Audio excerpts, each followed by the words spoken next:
What's up, everybody? Welcome to Meowy Hour. I'm your host, Arden Moore, and of course, one of our co-hosts is right here, purring like a Mack truck. We have pet safety cat Casey and his kid brother.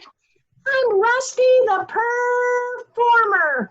This Meowy Hour is presented by Cat Fancier Association, and we have a great show ready for you. We got some cool prizes and a nice new kitty cocktail.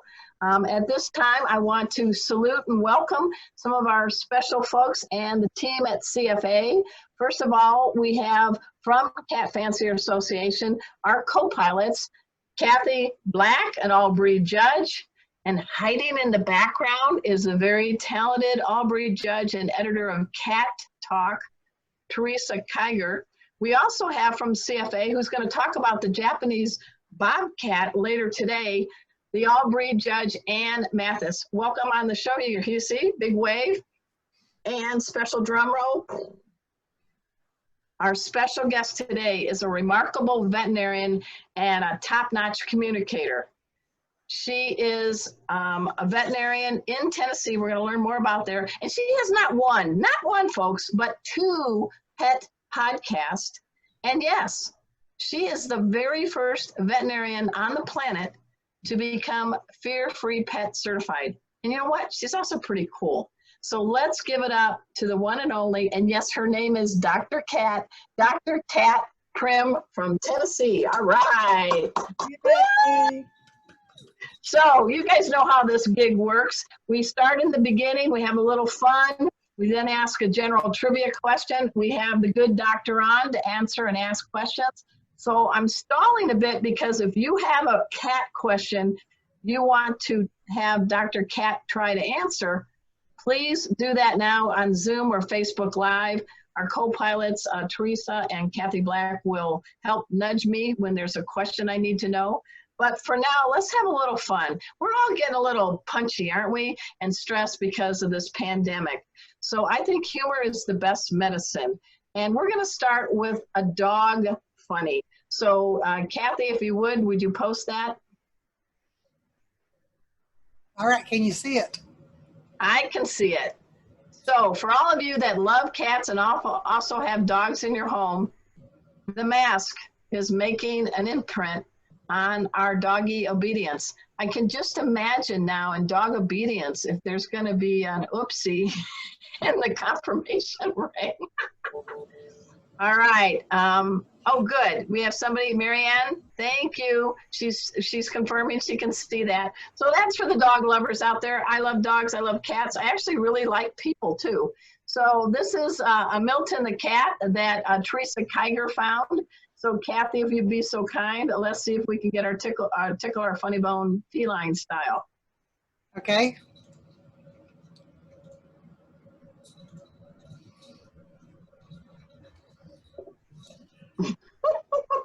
One of the funniest things I read was, or saw some pictures, were first graders trying to wear their mask properly. And oh, really? It looked a lot like this. Yes. And you know, guys, we got to have a sense of humor because as 2020 is going to go down in the history books as the weirdest year ever. I always thought, wow, that's cool. 2020, easy to say. Lots of great things are going to happen, but we got to maintain our sense of humor. So thank you for sharing that, Kathy. So let's talk about a prize. Do you guys want a prize? Let's raise your paw if you want a prize. And so the trivia question, and we have a good veterinarian in the house, so don't answer the trivia question, Dr. Cat Prim, please. Your lips are sealed. Okay. Every issue of Catster, I actually do the finicky feline. It's a nutrition column. And so it got me to thinking, I haven't done any trivia questions related to food and cats. So here comes your question. And guess what? The winners, did I say winners? Oh, I did. One from Facebook, right? One from Zoom. Yes. Is going to get their paws on an autographed copy of my Kids Guide to Cats. It just came out this year. And of course, Mr. Pet Safety Cat Casey has sidebars running throughout the pages, so he knows how to talk to kids. So here comes the question and the choices. Ready? All right. Of these 4 people foods, which is the only one safe to give to cats? A, grapes. B, green beans. C, oranges. D, raw eggs. I'm looking at it. People are starting to come in. So your choices are grapes, green beans, oranges, or raw eggs. And I was so proud of Dr. Prim because she did not give away. She can play poker with me because she has a good bluff. She's not showing anything, right? But food is important. And while people are trying to find out what it is, Dr. Prim, before I formally introduce you, cats have such a finicky physiology compared to chow hounds, dogs, and us. And so when you are thinking about giving people food for cats, why is it important to do your homework ahead of time? Well, cats are really sensitive to lots of things. We know their physiology is just different. And so you really want to talk with your veterinarian about anything, because a cat can get really, really sick and you won't know it until it's really far advanced, and it's harder for your veterinarian to make a difference. So certainly talk with your veterinarian before really doing anything new or different to your cat. I promise on today's show, when I make the Meowy Mai Tai, Casey and Rusty do not get to imbibe. Good. So help me, Paw. All right. With that, I do want to properly introduce our special guest today, Dr. Kat, K-A-T, Prim. I want you guys go after the show to www, and it's drprim.com. She is a wealth of information on not only cats, but dogs. She has a practice called the Applebrook Animal Hospital in a town that only Vanna White would love the most because it has many, many vowels in the name. Please properly pronounce your Tennessee town. It's called Ottawa. Say it again. That's awesome. Can you say that again? You kind of cut out. What? Ottawa. Ottawa. Can you spell it? Yes. It's OOLTEWAH. So it is a Cherokee word that means owl's nest. So our local schools all have owls as their mascots, and there are lots of owls all over the town. We are just north of Chattanooga, which you've heard of Chattanooga, right? That means crow's nest. Yes, that means crow's nest in Cherokee. So we've got the owl's nest and the crow's nest. See, we're already learning stuff. I just counted the words in your town and the vowels. Half of the words of the 8-letter words are vowels. Yes. Has Vanna White ever come to your town?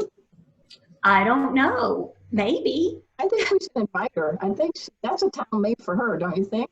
I think so. All right. You have been a practicing veterinarian for how long? Since 1996, a long, long time. That's 24 years. That's amazing. I'm always curious when you want to become a veterinarian, because were you a little girl skipping rocks in a pond, or were you dressing up a dog in clothes? What was the deciding, definitive moment when you said, I am going to work my brain in undergrad and veterinary school and become a veterinarian? You know, I never remember a time that I didn't want to be a veterinarian. Really? So you were in the womb knocking with the stethoscope? Yeah, my dad said that when I was born, if they had opened my head, a little horse would have hopped out, trotted out. But so I've loved horses and really all animals. Instead of playing like dress-up dolls, I had Barbie dolls, and they had veterinary clinics and horse stables. And I joke around sometimes, all my Barbie dolls' legs were kind of spread out because they had to ride horses. I'm glad you gave that reason. This is a PG show, so. Okay, good. I'm glad you did that. They had to ride horses, Arden. Well, she and I have a lot in common. Obviously, I'm not a DVM, but she and I are both hosts on Pet Life Radio, which is the #1 pet radio network on the planet. And I have one show, Oh Behave, but our special guest, Dr. Kat, has 2 shows. Please share the titles and a little bit about both. Well, 9 Lives with Dr. Cat is my cat show. I like that show. It's my favorite. It's been around a little longer. The other one is Dr. Cat Gone to the Dogs. Okay. And, I had some questions from my cat lovers about their dogs and things, so I thought that there was a place for a dog show too. But they're both just so much fun to do, and I get to meet the coolest people, and every time I do one, I learn something too. So yes, Pet Life Radio. All right, so 9 Lives with Dr. Cat. I know your name is Catherine, but you gotta say, that's a perfect name for a veterinarian, don't you think? You know, it is, and it's actually a family name. Oh, really? My name is Dana Catherine. And so when I graduated from high school, everybody called me Dana as a young person, but when I graduated from high school, my Aunt Catherine, for whom I was named, passed away. Oh. And so when I left for college, I said, you know, I want to be Catherine. And so it just kind of worked out that my husband and everybody calls me Cat. So yeah, it was prophetic maybe. I don't know. Well, there's a big honor that our Dr. Cat Prim has achieved. You know, there's some people that go to the moon. There's some people that can win the Grand Slam of tennis.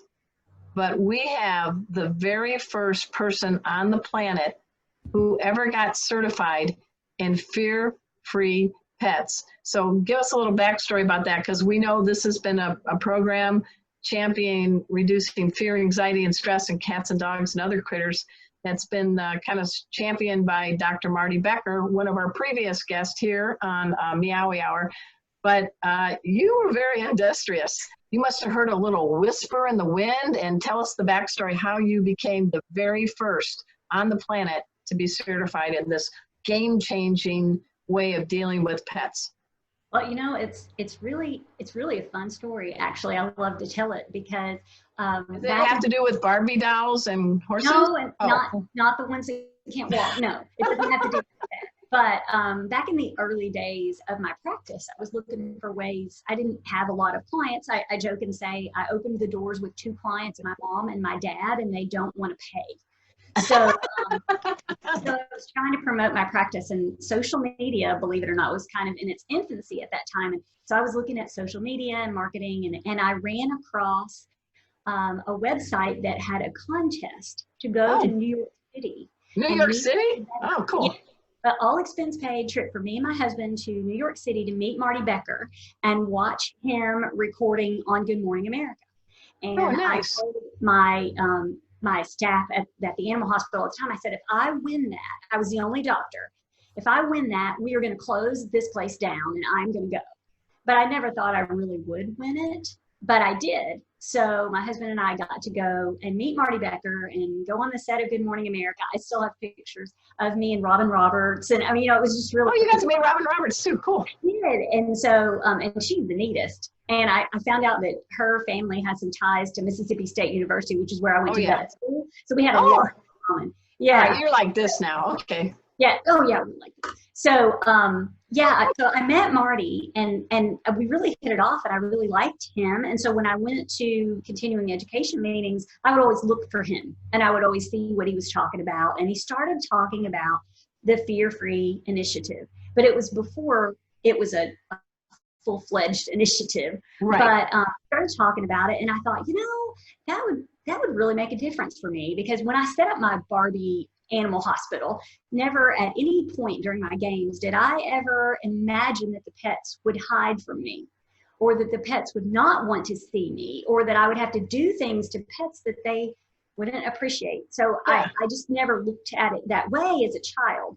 And I thought, I think this fear-free thing might give me back that initial love of why I did this. So that is the reason I was waiting there on the website for it to launch. And that is the reason that I am. She was waiting, guys. She had her fingers on the keyboard.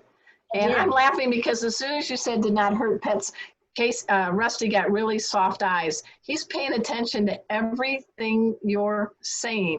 He goes, I like her. She's marvelous. So to the 2 people on the planet that really don't know what we're talking about, why is fear-free pets in the vet clinic, at home, in the car, a real game changer for critters like Rusty and all the cool cats and dogs out there? Well, you know, before Fear Free, we didn't really recognize the role that fear plays in the way our pets handle things and in the way they're raised and the way they're trained and the way they're handled. I actually had, still, a lot of people don't know, I had someone that came to me this week for a house soiling issue in a dog, who told me that he rubbed his dog's nose in the the urine, and I was like, okay, we don't do that. He said, but I've always done that. It's an older man. He said, I've always done that, and it's always worked. But we didn't recognize that it didn't work. It was just a bonus that the dog caught on, but that wasn't how you do that. And so I explained to him, you know, now we know that it creates fear and it creates anxiety, and we have to respect what our pets are telling us through their body language. So it has been a huge game changer for me, for my team, to see what the animals, it's like taking Rosetta Stone for animals.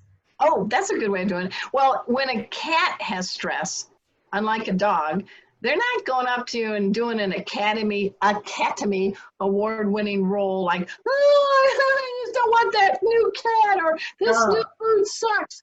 They're stealth, aren't they? So can you help some of our Meowy Hour fans identify some subtle signs? Now, I know if the poop is loose in the litter box and they're walking away from the bowl, that might be some telltale, but they're really sneaky, but really feeling stress, aren't they? Yes, and we don't think about it, but think about, if you can, a cat in the wild. Where did we get our cats, right? They're not so far away from their cat ancestors genetically. And so in the wild, a cat's survival depends on them seeming like everything is okay. So they'll hide their signs of illness, they'll hide their signs of stress, because in the wild, the weak are the ones that fall prey to predators. That is a survival instinct for cats to do that. And so you have to really be paying attention to your cat. Maybe your cat is hiding more. Maybe your cat's not eating. Maybe your cat's losing weight, but you see your cat every day and maybe you didn't notice. So that's why you need a veterinarian. And you need a veterinarian that is tuned in to what your cat's telling you. So when you go into your Applewood Animal Hospital in the many vowel town of Tennessee, yeah, sure. Yeah, that's it. That's why I hope when I get you back on my radio show, I'm always going to have you name your town. Okay. Even though I've been doing my show, I'm not stupid. I'm going to make sure you say it. But all right. So when you bring a cat into your clinic, I mean, it's not going to the Ritz, but tell people what are some little but very, very helpful ways to make the cat not be so crazy panic and stressed and anxious when they come to your clinic, especially now because we're sitting in your parking lot and you got to take our kitty in. So what's going on in that exam room that people may need to know so that they find a veterinarian that knows about Fear Free? Right, and there's a directory that you can look up veterinarians that are, but you laugh and say my animal hospital is not the Ritz, but it is in every way I can make it a good experience in every sense. So what they see, what they hear, what they smell, and what they feel, we address all of those. So in my hospital, your kitties would not sit on a cold table. They would sit on a cushy, soft something on the table. It might have, it might have pheromones on it that remind the kitty of happy times and good moments. Of course, that's something else that we can talk about, but it will be looking out my window, and I have a bird feeder right outside the window. So my patients very, very often watch the birds come and go, even while I'm doing injections, and they do not notice. So are the birds doing this? Yes, the birds are like, ha ha. So, and we keep full of bird seed. We make sure that only cats are in the cat exam room so that they don't hear all the dog noises and all the dog smells.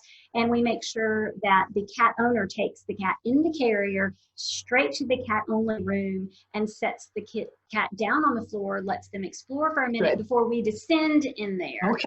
You know, we just, in every way we can, we try to make it a good experience for the cat. And speaking of the carrier, and I teach this in my first aid class, but when you carry the carrier in like it's rocking a boat, what's the better way to bring a poor little dog or a cat in a carrier? You want to support them from underneath and pretend that handle is not there. Because imagine, flinging around, that would be terrible. And when you travel in your car, make sure that you're not just sitting them up on the seat so that every time you hit the brake, they slam into it. So you want to set them on the floorboard, ideally behind you on the floorboard. And you may want to muffle the vibrations of the car, because cats can feel vibration through their paw pads. Yeah. You might want to put a quilt or blanket underneath the carrier and then set the carrier down behind your seat so it'll be secured. And now, we have some people that tune into Meowy Hour that are amazing in the field of cat shows, and not simply just pedigrees, but also household cats. Is there any tips you might be able to give people that are at a cat show that can help calm their kitty so they may win a ribbon? Well, I don't know the rules about medications and things. However, there are products that are not actually pharmaceuticals that you can give to cats. There's one called Zilkine. I don't know if I'm supposed to mention brand names. Zilkine's fine. That's the milk casing. Go ahead. It's called Zilkine, and it is chemically kind of created, I guess, from a natural component in milk, the colostrum of milk. Alpha casozepine is what it's called. And the theory is that kittens, when they drink their mother's milk, it makes them sleepy and calm and feel happy. Like turkey to us, right? Eating a turkey Thanksgiving. They're happy staying in while their mom goes out to hunt or whatever, and it is very palatable, very safe, and really affordable, and you can keep your cat on it all the time if you'd like, and it really is a good option. Let me ask the brilliant Cat Aubrey judges. We got Kathy Black here. Kathy, is that allowed? Something like that? It's not a prescription, it's like a supplement. The show rules say you're not supposed to give the cats anything to alter their natural behavior. So that could technically be under that rule, that you're not supposed to give them something. The cats are supposed to have the temperament to be show cats. And so you're not supposed to give them anything that would alter their personality. But something like that would be good for a cat traveling, right? I think if you have a cat that gets stressed out in the car or gets stressed out going to the vet, that sounds like a great idea, to give them something that would calm them down, that would not make them, like aceprosamine does, makes them drool or fight, and fight it. So we're not giving kitty drugs out for everybody here. This is not kitty drug hour, but we're trying to help kitties be calm and feel content without side effects, right, Dr. Cat? Correct. And aceprosamine is a really bad idea. So I'm glad that she mentioned that. That is not appropriate. There's another product called Feel Away, which is a synthetic pheromone. And I tell my clients all the time, this is the pheromone that's in your cat's face. So when she rubs on you, she's marking you as safe and good and positive. So they synthetically created it so that you can spray it in the cat carrier, or you could spray it in the car. We spray it all over me. We spray it all over the team members so that the cat's getting the chemical messages. This is okay. This is a happy place. And there has never been a fearful incident here. So I love Feel Away. I couldn't practice without Feel Away. I love Feel Away too. Yeah, that's good. I know we have a question from one of our folks attending, and it looks like it's from Susan Wittich. Hi, Susan. She asks you, have you ever used laser therapy for bone spurs in a cat's back or arthritis in cats? I have not. I do not have a laser, so I do not have any experience with that, but I have heard people talk about that. So what would be a couple of good tips for cats that may have arthritis? I think one of the big things anybody could do at home is making sure the litter box is easy to get in, with both sides, very accessible, multiple litter boxes, so that if, my hips are hurting, I don't want to walk upstairs, I don't want to go down into the basement to use the litter box. I need one that's readily accessible and easy for me to get in. That's an easy thing that anybody can do. I like that. So when I get older with arthritis, I'm going to have a low toilet? Maybe. Okay. That's good. Arden, you want a higher toilet. Oh, you want a higher toilet. Because your knees might hurt. Yeah. Oh, okay. So low for cats with arthritis, high for people with arthritis toilets. We call them ADA toilets. So, you know. Oh, they do? Yeah, you'll figure it out someday when you get older. I can't wait. My birthday's coming up. I just can't wait. Okay. Hey, Great. real quick, speaking of Susan was a winner, last week of our Sturdy $100 off coupon. And Susan won it? Oh, congratulations, Susan. so excited. She said she was going right then to place an order because she was getting ready to place an order anyway. So Speaking of that, can you run down who won what from last week? Would you be able to do that, Kathy? yeah, let me get my glasses on. So All right, and we'll get right back to you, Dr. Kat. We have prizes. People love prizes. So Susan won the Sturdy coupon, like I said. Thank you, Sturdy Products. That was from well, we had the two desktoppers. Yeah. Because you wanted people to come up with Mary Tan's cat's name, which was Farley Waddlesworth. And the two winners of that were Diane Coppola from Facebook and Jamie Brehob from the Zoom. And the desktoppers, just to remind you guys, it was from our friend Daryl at the furniture store in Minnesota. Yes. And then Mary Tan was giving away 2 of her t-shirts. And those went to, let me read, let's see what I've got here. Paula Gregg. And hey, Paula, the new president of the Cat Writers Association. Yay! Oh, is she? Okay. Yeah, she just got newly elected. Okay, I didn't know that.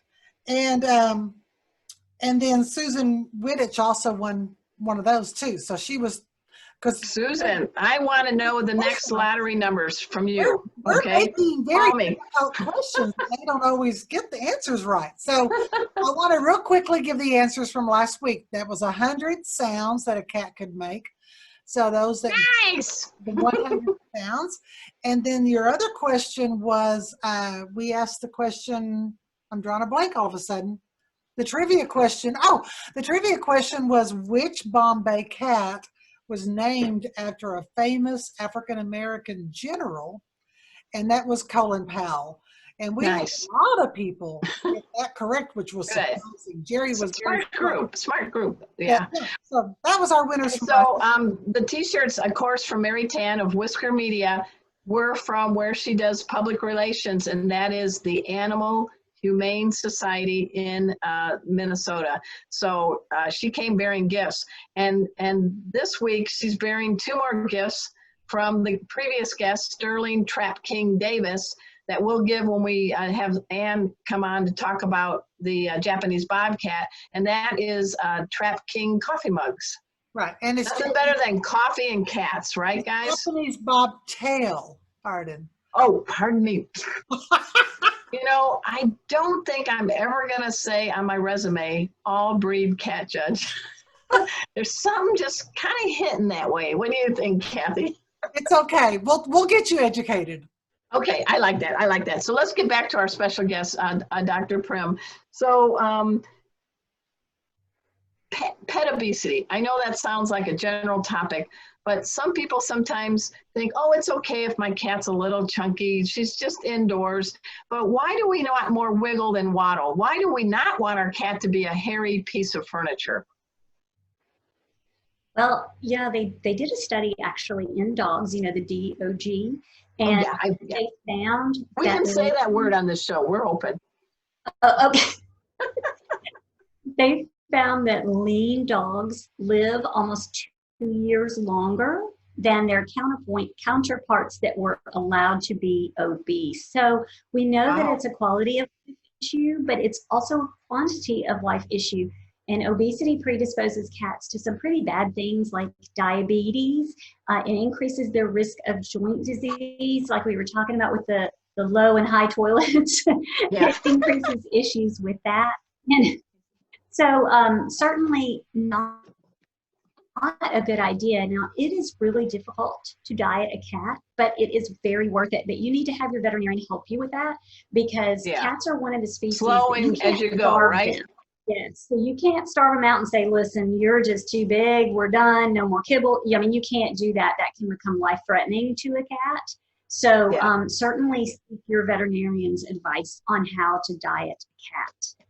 I'm laughing because I'm actually giving very healthy pieces of kibble to my cats as we talk about that. But if we can show you guys, if you were to look at Casey, I think he's a long, lean Pern machine. What do you think? Can you feel his ribs? Yes. Okay, good. And I make sure I measure out his food in morning and night so that when you and other veterinarians say, what are you feeding Casey and how much? These seem like basic questions, but why is it important for us to know that answer? Casey wants to know. Because you need to be watching. I mean, that's what I harp on my podcast with a lot of my guests. You need to be watching because your cat can't tell you. And furthermore, he might try to hide it. Not out of meanness, but he might try to hide it, that he's having some sort of issue. So you should be watching. You should know what your cat takes in. You should know what your cat puts out, like in his litter box. You should know what he's doing with his time. Is he hiding too much? Is he getting enough exercise? Is he getting enough mental stimulation? That's like my other soapbox, is the cat's brain. And I know you're interested in that as well, but cats they can't just be couch potatoes. They need to think, and they're smart. Didn't you have a recent episode on Dr. Cat gone to, Dr. What is it? I'm getting her mixed up. 9 Lives with Dr. Cat. 9 Lives with Dr. Cat. You had Dr. Lisa Radowski on. Tell us a little bit about how our cat's brain works and why mental enrichment, is really good for them. Well, Dr. Radowska is really a great guest, and she was willing to share with me her thoughts on enrichment, and she feels that it's really, really important. And really, a lot of cat experts talk about how important enrichment is. We have too long just set out a bowl of food and gone to work and expected to come home and fill out another bowl of food and, go to bed or whatever. And we think our cat just sits there all day and does nothing, but your cat needs stimulation and needs to think. Lisa and I talked about hiding treats, puzzle toys. I've done a lot of episodes about puzzle toys because I really like those. I do too. I like them a lot. I think that they make the cat think and they make the cat move. Also, cats love to climb. They love to be at the highest. A lot of cats that are comfortable and pain-free, they like to be up high. So maybe easily you could hide treats. Okay, in high places, or you can hide treats in the closet. I think their nose is pretty amazing, isn't it? And then Frozen. Absolutely, and they're smart and they're interested. So, Dr. Cat, do you have me? Is there a brand of those toys or those ways to hide food that you recommend? I like a lot of the different brands. Hang on a second, I've got an issue with my computer. There are a lot of brands that I like. She's checking it out, guys. Giving you the real scoop. I find that I want to be able to have something that is dishwasher safe. Isn't that funny? That was my big criteria, but I wanted to be able to go in the dishwasher and keep it clean. So you don't want kitty cooties. I don't want to hand wash. I mean, I have to admit, I don't want to hand wash it that much. So, Pet Safe makes several. I had a whole podcast. Okay. Pet Safe makes several. Now, here's the catch on that. You can't just buy one, put some kibbles in it or whatever, and set it out because cats love novelty. So you're going to have to buy several and keep some of them in the closet, out of reach, and rotate them so that they seem new again. Okay. That'll keep your cat interested. But yeah, it's not a one and done thing with a small I'm just grateful that my cats aren't into designer purses because I would be bankrupt. But rotating a dishwasher safe cat puzzle or toy, that I can afford. Yeah, and you can make your own with a water bottle and a whole different holes and hard kibble in different sizes of kibble. So the cat has to roll the water bottle and it and bat it around, and then a few little kibbles will fall out. And I mean, and might have a water bottle anyway. So yeah, I have a lot of bottles. Some of them have water in them. Well, the cat might not, may want to play with that one. I don't. All right. I love that on your hospital's Facebook site. It is the Applebrook Animal Hospital in Tennessee with the big O in it. I saw something I really liked, and you put it out on front. So you're really developing a relationship with your residents there and a sense of humor. So I'll tee you up. One of the posts you recently put as a sign right out your store said, "Do cats shop online?" They do not. They use catalogs. So tell us about these little messages, because you usually see them outside churches. They have little funny sayings, but you're like the first veterinarian clinic that I saw that actually uses a sense of humor with your like billboard sign. So talk about. That's the best thing I've ever done. Of all the marketing and all the things at my practice, I hear about that one the most. And actually, you were talking about Marty Becker. Marty Becker thinks that that is delightful that I do that. And so he sends me ideas to put on. Oh, he does? Okay. I should have known that. Like, I saw this one. You think you can use it? I mean, he thinks it's fun. And so today, one of my assistants put, my alarm does not have a snooze button. It has pause. Okay, yeah. Cool. So we really want to be able to follow you, Dr. Kat Prim. So can you tell us again the name of the radio shows, how to get on that, your website, and also, guys, she's written more than 300 articles for I Heart Dogs, I Heart Cats. She's also a regular contributor to VetTid magazine and DVM 360. And occasionally she's been gracious when I've asked her, could you be my expert for my article in Catster or Dogster? And she said, hell yes. So how do people follow you, Dr. Kat? Well, on Facebook, I'm Catherine Prim, DVM. And on Twitter, I'm Dr. Catherine Prim. But I mean, if you look up Catherine Prim, it'll pull drprim.com, and it'll pull all the Facebook pages. It'll pull me on I Heart Dogs and I Heart Cats and Pet Life Radio. And I mean, you'll have more Dr. Prim than you ever wanted to see if you just Google Catherine Prim. Okay. Well, I hope you can with two M's, right? Yes. Thank you. Two M's, yes. See why Kathy's a good co-pilot? Yeah, drprim.com is the main website. And I hope you stick around because we're going to finish up at the end, and we would like to wrap up in case somebody has another question they want to ask you. But at this time, I want to have, do you want to introduce her, Kathy? Sure, I can introduce. Okay, Kathy, take over. Okay, well, we have Ann Mathis this week. Hi, Ann. Ann is an all-breed cat judge with the Cat Fanciers Association. She's also part of the judging program, and she used to be a school teacher. She's retired from that now. And Ann, you're on mute. So Ann has bred and shown Japanese Bobtails as well as many other breeds. And she's going to be the one introducing us to not the Bobcat, but the Bobtail. Okay. Okay, Arden. And so let me get my PowerPoint sharing here with us. And I'm going to get my stuff ready for the drinks, so I'm going to disappear for just a second. Okay, take it away, Ann. Okay. As soon as I see my picture here. Oops. This is the Bobtail is kind of the clown of the cat fancy. Whoops, there went my picture. Let's get that back. You should be able to see the screen. Yes, I can now, but my whole screen had disappeared and gone black. Oh. Cat on the cover is actually the one that I'll try to show live later. He was this year's best of breed after our shortened show season. And more important than that, he is one of the most fun cats I've ever owned in my entire life.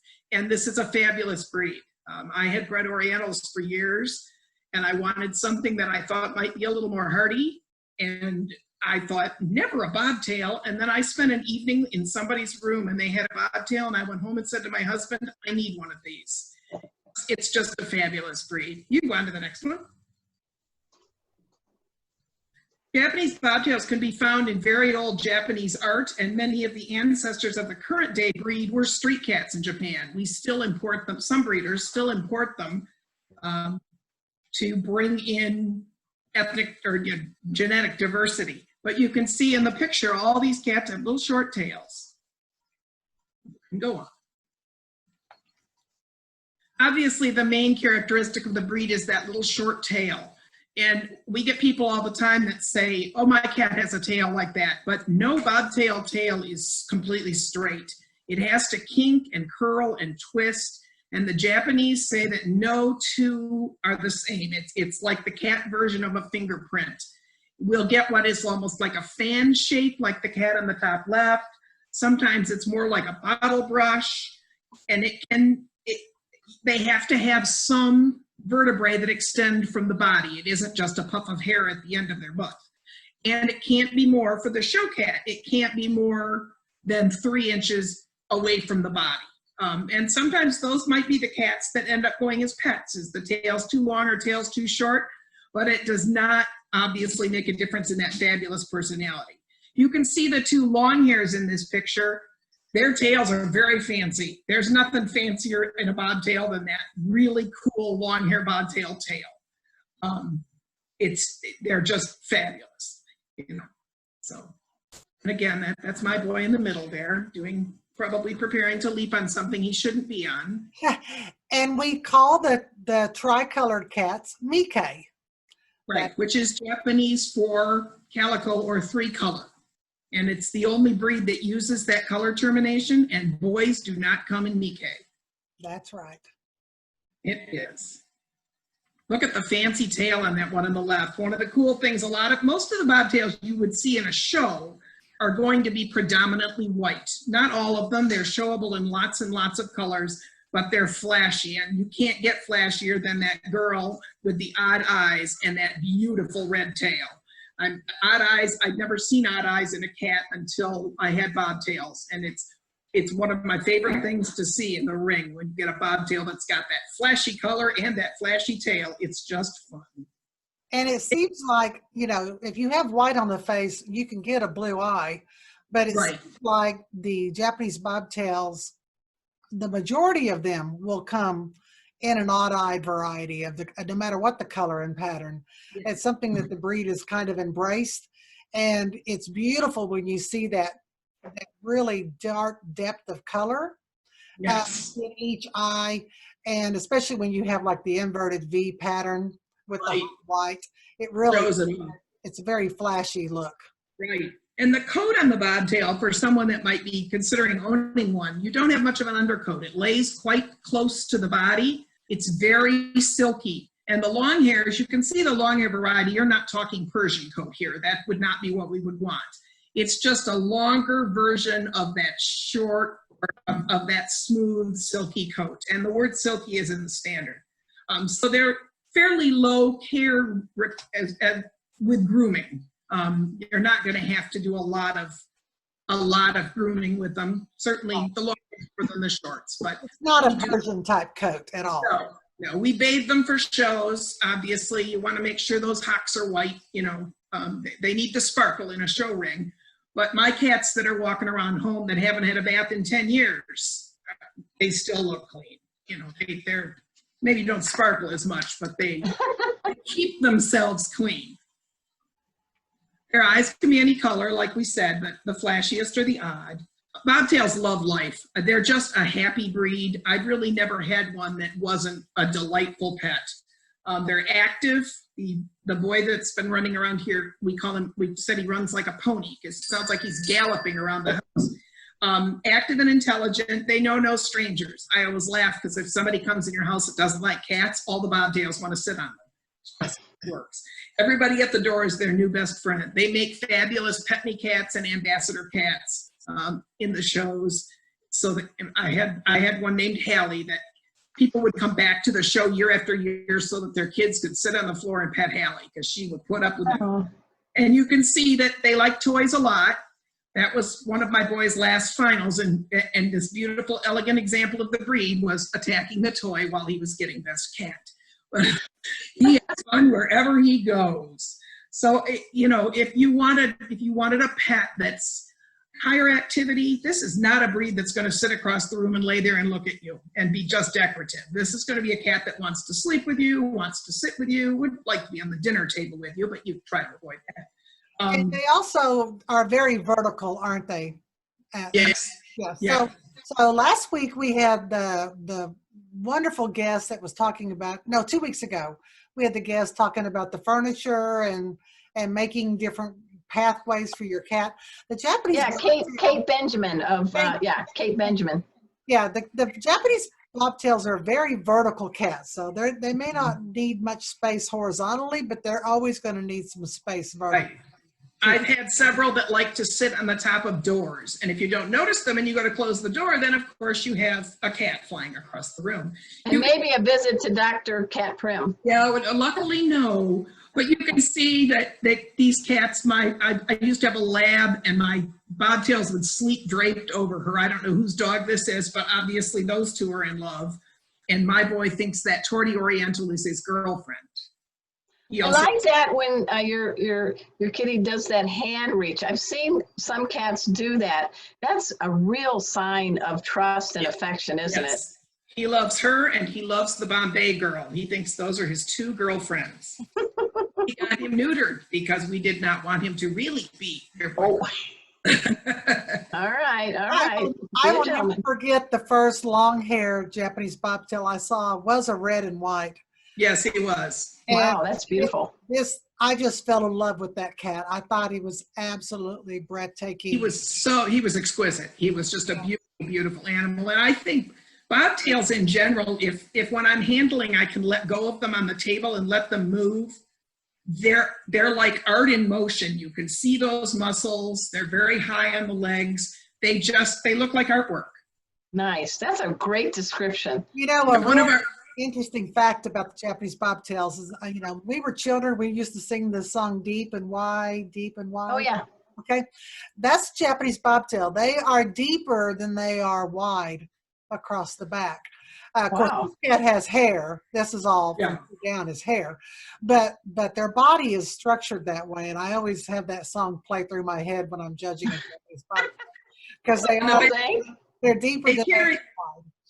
They carry the back legs more angulated than other breeds, because you'll notice the back is level, but the legs are longer because they need, without having a tail, they need that extra leg length and strength to jump on top of doors, refrigerators, freezers. Yeah. Nice. Do you have a cat to show us? I'm going to try. Aramis. She's getting Aramis. Dr. Prim, have you ever got to treat or care for a Japanese bobtail? Not in a really long time. Yeah, that's a pretty remarkable presentation, Anne. I loved it. Yes. Here's Aramis. All right, let's see your sweetie pie. Here he is. Hey, you. So they really have these chiseled cheekbones, and the eyes are sitting wrapped around those cheekbones. And look at that cute little pom-pom tail. And like she said, every one of them is different. Some go to the left, some go to the right, some have multiple turns, some have four turns. But they have those beautiful slender legs, and those ears come right up off those cheekbones. Yeah. So do you guys have a trivia question? We do. Kathy has it. All right. Hey, let's give a big round of applause for Anne Mathis, our all-breed judge, talking about the Japanese bobtail. That was fun. We're going to have Anne. I learned a lot. For weeks talking about the Oriental breed. So that's right. We'll get to see Anne again. So the trivia question is in regard to the Japanese bobtail. So they are commonly referred to a Japanese figurine. So what is the name of that Japanese figurine that we kind of always associate with the Japanese bobtail cat? So, and what are the prizes they're going to get? We have a Trap King mug that we can. So we'll give, we're giving one of your books away to the attendees on Zoom. So let's give both the mugs to the Facebook people. So, okay, that's cool. If you watch this on the Zoom and you want to be in the running, go to the Facebook Live and type your comment in there. So we'll have 3 winners from the Facebook Live. Okay? Okay, So, that sounds so good. what is the Now, Japanese figurine that we always associate with the Japanese bobtail?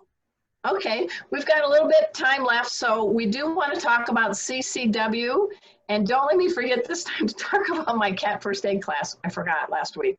Okay, so real quickly, Companion Cat World is the Cat Fancier Association program that recognizes the non-pedigreed cats, and everybody becomes a card-toting member with your cat's picture, name, and information, and your name and information.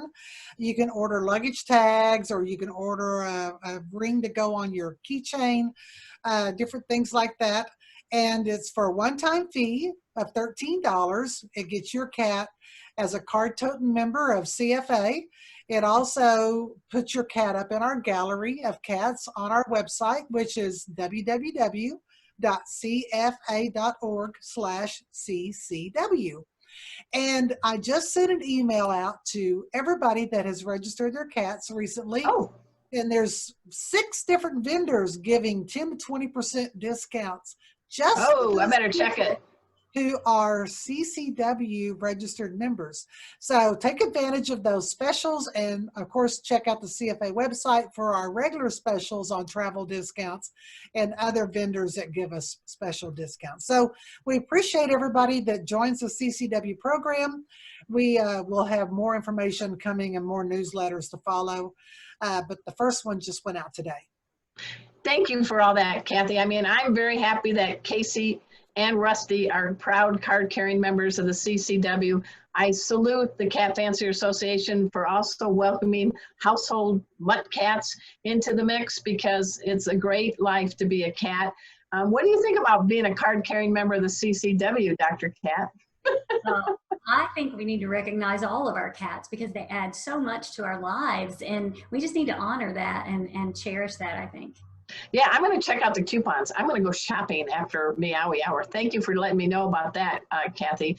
Also, guys, can you put on the slide about the cat class? Many of you know I am a certified master pet first aid and CPR instructor. I've been doing it for about 9 years. And everything we teach is veterinary approved. And I have found since the COVID, we have got a spike in interest for people that want to take a 3-hour cat first aid, CPR, and safety class. We have openings for our next class, which is September 27th. We have about 3 openings. And then we are also going to offer it on October 18th. So see that big thing that says Pet First Aid for You? That's the website.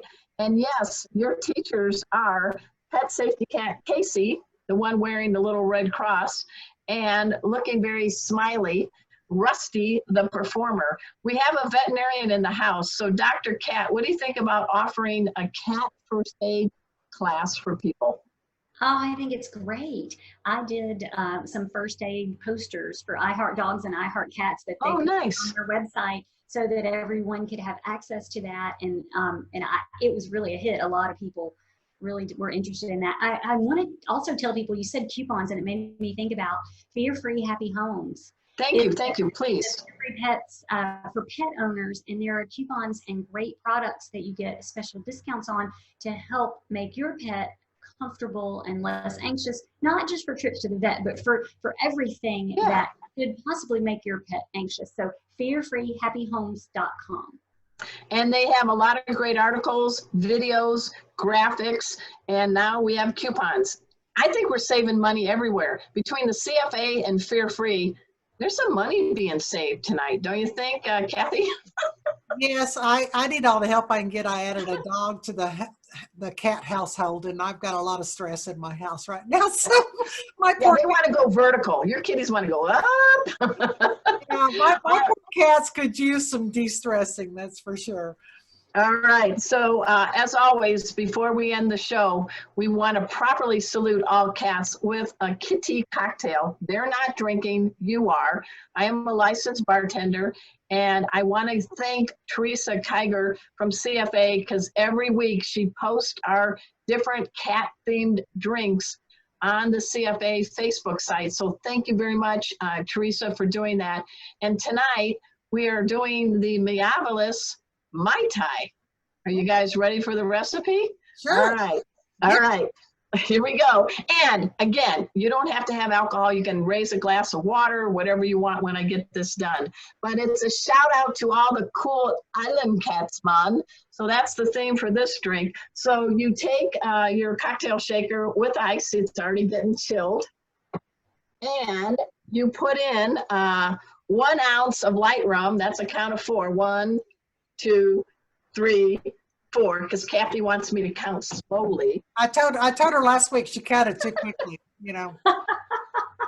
Then you want to do 1 ounce of dark rum. 1, 2, 3, 4. Just for you, Kathy. I'm counting slow. You're gonna get somebody drunk. You want to do 1 ounce of lime juice. Then you want to do a 1/2 ounce of simple syrup. You can make it yourself on the stove, but here it is. So I'm going to squeeze that. Whoops, it's so new. I forgot to take the lid. Hang on, technical difficulties. Here we go. All right, that might make it better, right, guys? Yeah, that You have to have a sense of humor if you're a bartender. Make That's it just one of the rules. That's for sure. Yeah. So I'm going to go ahead and give a 1/2 ounce of simple syrup. You don't need to help me, Rusty. And then finally, you want a 1/2 ounce of triple sec. Whoops, I did a little more. And then put the lid on it.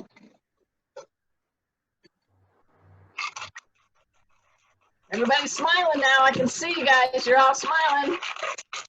And then you pour it in a glass. You can rim the a lime in the rim.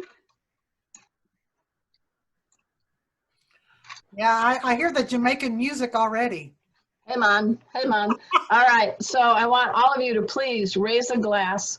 Let us toast to all the fine felines that make our lives so much better. We want to also thank our special guest, Dr. Kat Prim, Ann Mathis, and of course our team here at Meowy Hour, Kathy Black, Teresa Kiger, and the Cat Fancier Association. So on behalf of Rusty the Performer and Pet Safety Cat Casey, no guys, you're not legal, you're not able to drink alcohol. Let us toast to our wonderful cats. Oh, I think I'm on a beach right now in the Bahamas. Yeah, I can hear the bongos. Oh yeah, it's a very smooth. Now be careful, guys. Rum, 2 kinds of rum, triple sec, and simple syrup, and some lime. Sip slowly. Sugar will get you. So what do you think of our drink, Dr. Kat? It sounds great. I don't have it. You're too far away from me. I should have. You come visit anytime, and I'll make you and Ann, or Kathy and Teresa. You guys, I will be your bartender. Now, this is kind of a joke to pass off before we go. Dr. Kat said there isn't a, this is a kiddie cocktail, but you had a little thing you found about what 2020 would be. Yeah, if 2020 was a drink, what would it be? And someone replied, a colonoscopy prep. Holy crap, Batman. Okay. So on that, we're going to stick to kiddie cocktails on this show. And guys, next week, our special guest is the Prez of CFA. We're talking about Daryl Newkirk. I talked to him a little bit ahead of time. I'm really looking forward to having him as our special guest. He is the head of the Cat Fancier Association. He is a retired nurse. He's got a great background, and I really, really know you're going to enjoy having him as our special guest. Do we know what the cat breed will be next week? Yes, I'm presenting the Somali cats. Oh, I love Somalis. Okay, I got to make sure I toast the Somalis. We have Daryl Newkirk and the Somali cat next week. Everybody be sure and tune in. And if you're anywhere in the path of Hurricane Sally, please listen to your local news and take precautions. And we wish everybody to be safe with that storm. So and the wildfires out on the West Coast, because places like Oregon should never have red skies, should never be declared the worst polluted city in the world. So we have a lot to be grateful with our cats. Please be safe. And until next week, it is same cat channel, same cat time. We'll see you on Meowy Hour. Thank you, everyone, for joining us. We will see you next week. Thank you, Dr. Thank you, guys.